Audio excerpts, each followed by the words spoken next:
Coucou tout le monde, je suis Jenny et bienvenue sur ma chaîne Jazz Espoir et Force. Je vous reviens aujourd'hui avec un nouveau sujet. J'aimerais aujourd'hui qu'on parle sur le fait de prier sur nos enfants, hein. Donc, qu'est-ce qui se passe lorsque nous prions pour nos enfants? Donc déjà, je vais vous demander de vous abonner massivement pour que chaque fois nous puissions partager ensemble ce que le Seigneur met dans mon cœur, ce que je sens en moi de partager avec vous parce que je sais qu'il y a quelqu'un qui va m'écouter et qui sera béni par rapport à ce que je vais dire. Je sais qu'il y a une maman qui ne sait plus quoi faire, qui va m'écouter et qui sera bénie, voilà pourquoi je suis là. Je voudrais parler avec vous aujourd'hui par rapport à la prière dans la vie de nos enfants. Qu'est-ce qui se passe dans la vie de nos enfants lorsque nous prions? J'aimerais vraiment exhorter quelqu'un. Nous savons tous que la prière est indispensable pour le chrétien. La prière est indispensable dans la vie d'un chrétien. Donc, j'aimerais dire à quelqu'un que lorsque nous prions, il se passe vraiment des choses merveilleuses dans nos vies et dans la vie de nos enfants. La Bible dit que les enfants sont la bénédiction de Dieu, n'est-ce pas? Que les enfants sont vraiment la bénédiction de Dieu. Et dans un couple où il y a les enfants, il y a la joie. Nous savons tous comment le manque d'enfants euh, déstabilise un couple. Nous savons tous comment cela, ça fait mal de voir ce silence dans la maison. Vous voyez, nous savons tous comment c'est. Et là où il y a des enfants, il y a du bruit, il y a de la gaieté, il y a de la joie. Et nous prions aussi pour ces couples qui n'en ont pas encore, que le Seigneur mette la main, que le Seigneur qui a dit qu'il remplissait la terre, que ce Seigneur-là pense à ces femmes-là. D'autant plus que la parole de Dieu nous dit qu'il n'y aura sur Israël, il n'y aura ni femme stérile, ni femme qui avorte. Voilà, pour revenir à notre thème, j'étais en train de dire, la prière est très indispensable dans la vie des chrétiens. Prier pour nos enfants est vraiment un devoir que chaque chrétien, chaque maman, chaque papa devrait faire pour ses enfants. Nous sommes dans un monde où le morse est vraiment tête en l'envers. Oui, je disais, le morse est tête en l'envers. Ça veut dire qu'il y a des choses qui n'étaient pas permis avant, mais qui se font aujourd'hui. Il y a l'immoralité dans un degré où on ne peut même pas expliquer. Et tout ça, ça se voit normal, ça se vit normalement dans la vie ça se vit normal dans la vie de certains enfants, justement parce qu'il n'y a pas Jésus-Christ dans leur vie. Justement parce que leurs parents ne prient pas. Nous ne sommes pas en train de dire que les enfants qui se comportent comme ça sont des enfants ici des couples païens. Non, on n'a pas dit ça. Mais nous sommes en train de dire que lorsque nous prenons l'habitude de prier pour nos enfants chaque matin, chaque nuit, vraiment prendre le temps pour prier, surtout lorsque nous remarquons que dans cet enfant, il y a quelque chose de négatif, un comportement que moi, je ne voulais pas inculquer. Je ne sais pas où il a eu ça. Et ces comportements vont déranger notre foyer. Ces comportements vont déranger sa vie. Ça va déranger la paix de la maman. Ça va déranger la paix de la famille, du couple. Vraiment, il faudrait prendre déjà l'habitude de prier. Parce que la prière produit des miracles. La prière change des choses.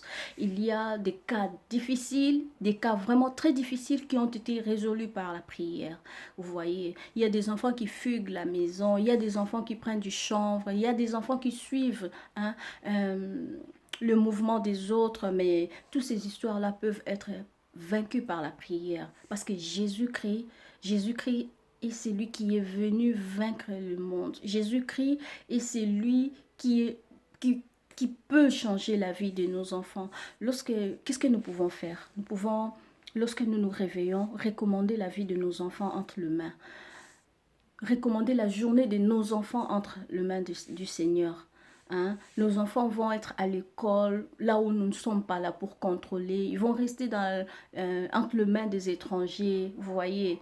Donc, si nous ne prions pas pour nos enfants, il peut se passer beaucoup de choses. J'ai vu à la télé, j'ai vu partout comment est-ce que les choses se passent. Un enfant qui est parti à l'école, ils sont sortis avec le groupe de l'école et voilà, il s'est produit quelque chose de désastreux. Vous voyez un peu. Donc ces histoires-là arrivent. Mais nous, en tant qu'enfants de Dieu, ce que nous devons faire, c'est couvrir nos enfants par le sang de Jésus, cacher la vie de nos enfants en Christ, demander la main du Seigneur. Lorsque l'enfant commence à avoir un comportement qui est au-dessus de notre intelligence, qu'on ne peut pas maîtriser, un comportement qui nous dépasse, un comportement qui nous fait pleurer, vraiment, moi, je nous exhorte à porter ces sujets à notre Jésus, parce que c'est seul Dieu qui peut donner aux enfants rebelles un esprit calme. C'est seul Dieu qui peut redresser un enfant qui était déjà perdu, un enfant qui est courbé. C'est seul Dieu qui peut le redresser. Donc la prière, comme je le disais, très indispensable. Et voilà pourquoi dans nos familles, nous, chrétiennes, nous ne devons pas négliger la prière. Ayons l'habitude de prier en famille. Parce que la prière en famille, ça chasse beaucoup de choses. Ça épargne la famille de beaucoup de choses. Vous voyez, le diable est là, il rôde tout autour de nous. La Bible nous le dit. Le diable, il rôde comme un lion rugissant. Cherchez qui il va dévorer. Et si nous n'avons pas cette habitude de prier, cette habitude de couvrir nos familles par le sang de Jésus, couvrir nos enfants par le sang de Jésus, eh bien voilà, le diable qui rôde autour d'eux, il va trouver des gens qui peuvent dévorer, il va trouver une place pour entrer parce que même si le mari et la femme s'aiment beaucoup, ils s'entendent bien, mais dès que l'ennemi entre par l'enfant, dès que l'enfant devient rebelle, dès que l'enfant rentre à la maison en retard, l'enfant fait tout ce que les parents ont interdit. Je vous dis que dans cette maison, la paix va s'en aller. La paix va s'en aller. Voilà pourquoi nous devons mettre des garde-fous dans nos enfants, protéger nos enfants par la prière. Apprendre à nos enfants, avant de dormir, ils doivent prier. Avant de manger, ils doivent prier. Lorsqu'ils se réveillent, ils doivent dire merci à Jésus. Moi, je parle toujours avec mes enfants. Il y a beaucoup de choses que ma fille de 5 ans vient, elle me pose des questions et je lui dis, nous, en tant que chrétiens, nous ne les faisons pas. Elle me demande, mais maman, pourquoi l'autre là a fait? Je dis oui, parce que elle, c'est elle. Mais toi, tu es dans une famille chrétienne. Ça, ce n'est pas bénéfique pour un chrétien. La musique profane, ce n'est pas bénéfique pour un chrétien. Et ma fille de 5 ans sait maintenant, lorsqu'elle entend une chanson, lorsqu'elle voit une chanson à la télé, avant de chanter, elle vient toujours demander, c'est une chanson gospel?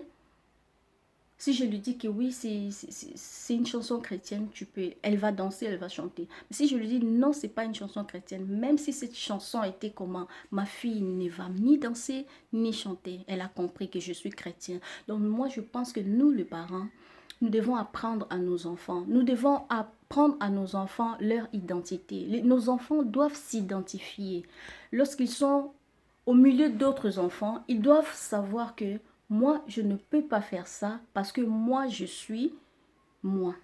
Je suis issue d'une famille chrétienne. Je m'appelle un tel et ça, ce n'est pas bénéfique pour moi. Et si l'enfant marche déjà avec ces principes-là, moi, je pense que ça ne sera pas du tout facile à ce que les choses de dehors les atteignent facilement, vous voyez.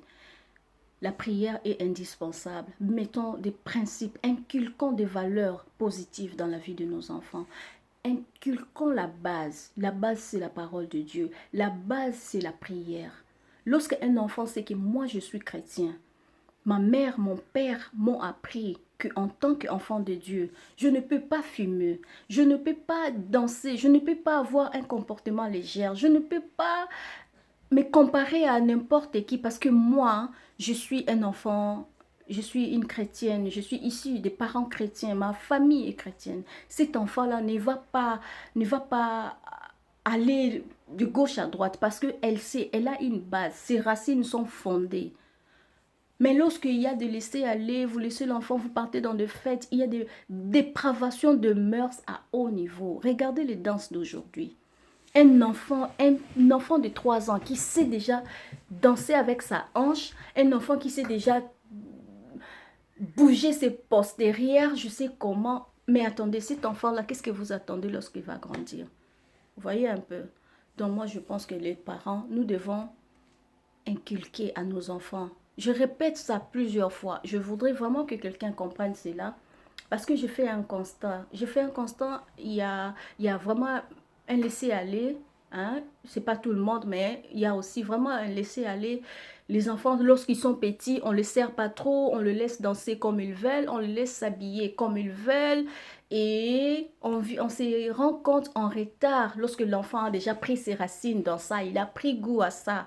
Et maintenant, on essaie de redresser, mais ça devient compliqué. Prenons la prière comme première dans nos habitudes, mettons la prière en premier niveau, mais il faudrait aussi le principe, hein, inculquer aux enfants, faire connaître à la fois son identité pour que les enfants ne puissent pas bouger quoi. Hein. Une maison qui est bâtie sur les sables, lorsque le vague vient, cette maison va directement disparaître, ça va dans l'eau. Mais une maison qui est bâtie sur le roc, cette maison-là, que ce soit la tempête, que ce soit je sais quoi, cette maison reste intacte parce que le soubassement est solide, vous voyez. Et nous, en tant qu'enfants de Dieu, notre soubassement, c'est Jésus-Christ. Notre soubassement, c'est la parole de Dieu. Nous, parents chrétiens, nous devons inculquer à nos enfants les valeurs morales, les valeurs positives, la vie des prières, aimer la prière, chanter pour Jésus, lire la parole avec les enfants, expliquer qui était Jésus aux enfants, qu'est-ce que Jésus est venu faire, pourquoi est-ce que Jésus est venu ici, comment est-ce que nous devons nous comporter en tant que les disciples de Christ, vous voyez. Et ça va vraiment beaucoup nous aider, ça va amener de l'harmonie dans nos foyers parce que, comme je l'ai dit, le foyer où un enfant a fugué, un enfant est parti, il veut de la liberté, il est sorti, il est parti. Je ne sais pas, moi, voir dans ces foyers de la joie, de l'amour ou de l'unité. Non, ce foyer est carrément détruit, n'est-ce pas? Donc, protégeons nos enfants, protégeons vraiment nos enfants.